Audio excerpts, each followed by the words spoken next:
हमारी जो 3 मतलब दिवसीय धरना मतलब प्रदर्शन है वो सरकार के खिलाफ है। अभी 6 मतलब सूत्री जो मांग है जो हमारी, उसे हम लोग शासन के सामने मतलब रखना मतलब चाहते हैं, ताकि वो पूरा जल्द से जल्द पूरा मतलब करने की कोशिश करें हमारे।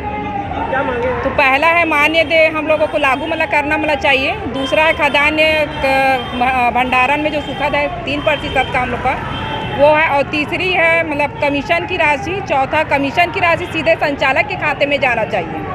और पांचवा है जो अभी कनेक्टिव है जो कांटा, उस कांटे को हम लोग बंद कराना चाहते हैं। और छठवा कहें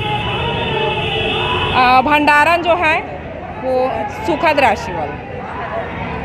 मांगे पूरा नहीं होने की शर्त में क्या करेंगे? सर अगर मांग पूरे नहीं होती है हमारी तो हम लोग और आगे आंदोलन जारी रखेंगे। संतोषी उके।